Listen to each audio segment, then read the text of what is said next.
Hello दोस्तों, स्वागत है आप सभी का आज की क्लास में। आज की क्लास में हम राजस्थान हिस्ट्री से संबंधित प्रश्नों को देखेंगे। ये जो मैं प्रश्न इस क्लास में करवाऊंगी वो प्रश्न हैं वो 2022, 23 और 24 की परीक्षाओं में आए हुए हैं।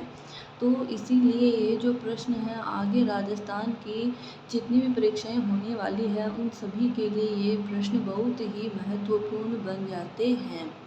तो आप इनको देखना न भूलें। तो पहला प्रश्न है हमारा, वो है कौन सा रासो राजपूतों की उत्पत्ति को अग्निकुंड से संबंधित करता है। Option A Prithviraj Raso, option B Hammir Raso, option C Bisaldev Raso, option D Khuman Raso.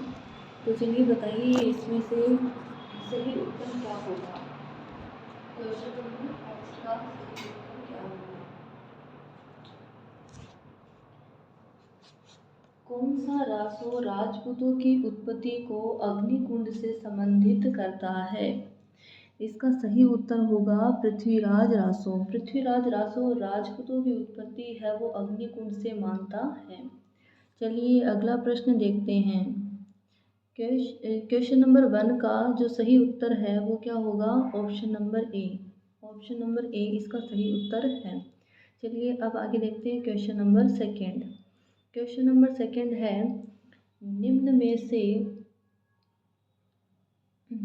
से कौन से वंश की उत्पत्ति अग्निकुंड से नहीं हुई है। निम्न में से कौन से वंश की उत्पत्ति अग्निकुंड से नहीं हुई है। Option A Sisodia, option B Chauhan, option C Chalukya, option D Parmar. चलिए इसका सही उत्तर बताइए, इसमें से कौन से वंश की उत्पत्ति अग्निकुंड से नहीं हुई है। क्वेश्चन नंबर 2 का जो सही उत्तर होगा वो होगा ऑप्शन नंबर ए सिंसोदिया। सिंसोदिया वंश की उत्पत्ति अग्निकुंड से नहीं हुई है। इसका मतलब चौहान, चालुक्य और परमार की जो वंश है इनकी उत्पत्ति है वो अग्निकुंड से मानी गई है। Option A is the right answer.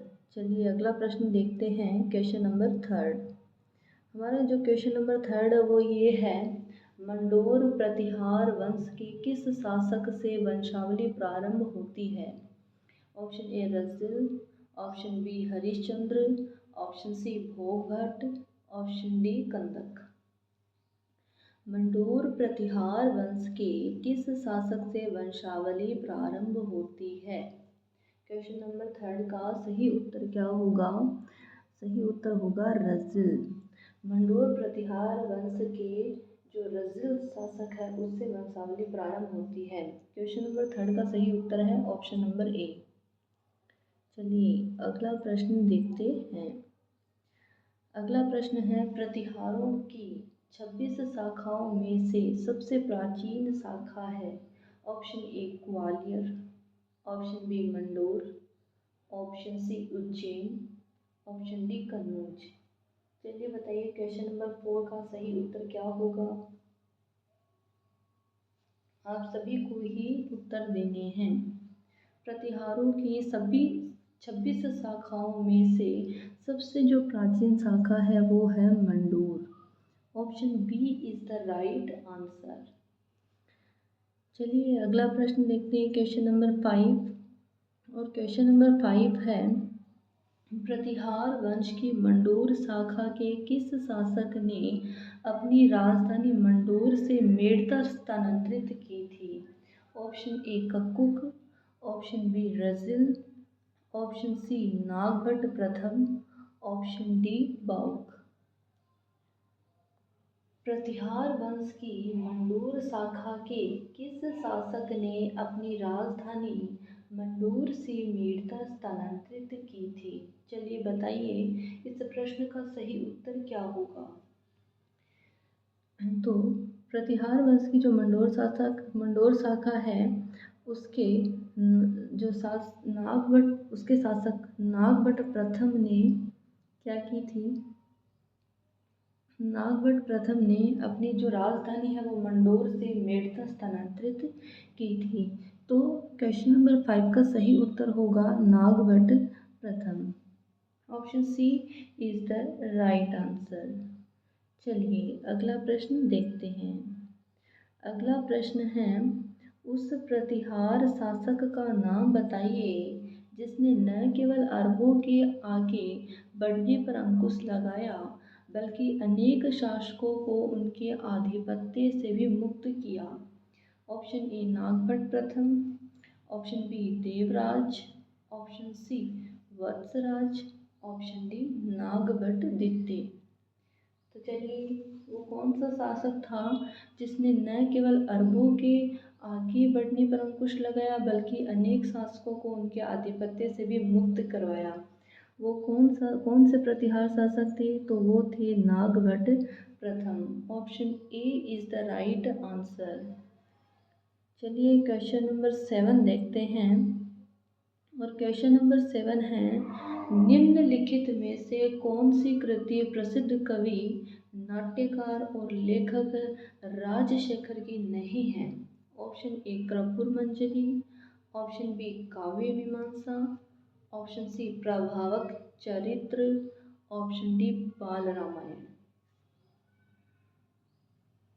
इसमें से कौन सी कृति है जो कवि, नाट्यकार, लेखक राजशेखर की नहीं है? तो वो है प्रभावक चरित्र।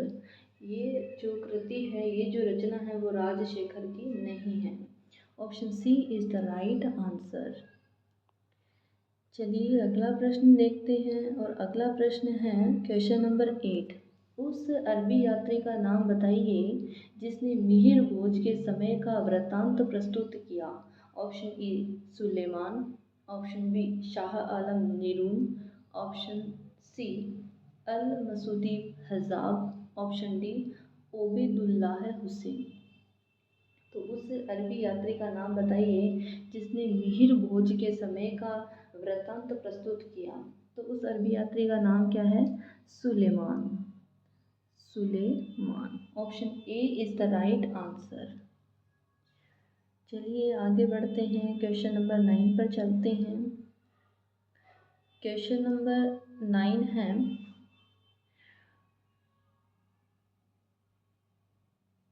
मंडोर शाखा के निम्न प्रतिहार शासकों का सही कालानुक्रम है।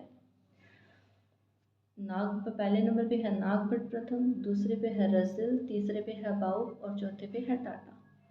तो इसमें इनका सही कालक्रम बताना है आपको। ऑप्शन ए दे रखा है 1 3 2 4, option B 3 4 1 2, option C 1 2 4 3, option D 2 1 4 3। तो आपको इनमें से क्या करना है? सही कालक्रम के अनुसार इनको, इन प्रतिहार शासकों को लगाना है। तो लगाइए चलिए।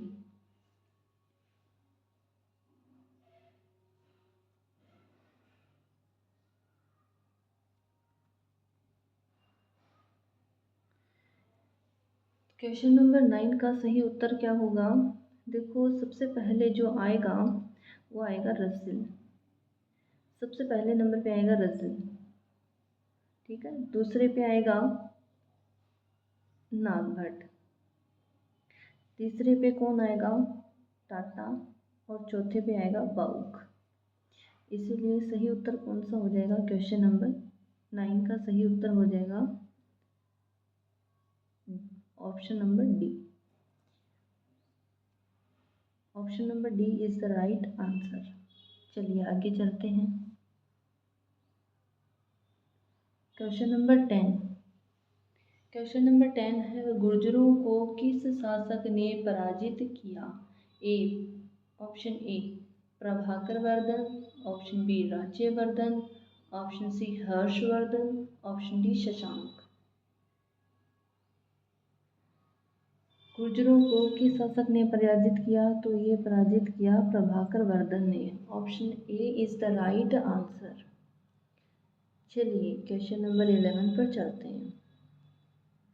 क्वेश्चन नंबर 11 है, निम्न में से किस ग्रंथ में चौहानों को सूर्यवंशी नहीं माना गया है? Option A Hammir Asu, option B Gotrochar, option C Hammir Mahakavya, option D Prithviraj Raso. तो जो गोत्रोच्चार ग्रंथ है उसमें चौहानों को सूर्यवंशी नहीं माना गया है। Option B is the right answer. चलिए अगला प्रश्न देखते हैं। क्वेश्चन नंबर 12 देखते हैं। और क्वेश्चन नंबर 12 है, अजमेर नगर की स्थापना के पहले अजमेर के चौहानों की राजधानी कौन सी थी?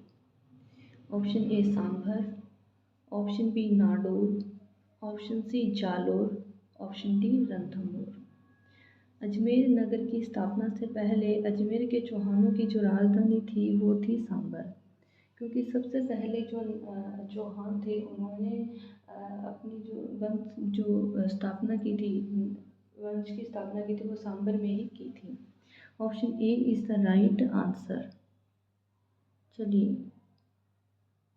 क्वेश्चन नंबर 13 देखते हैं।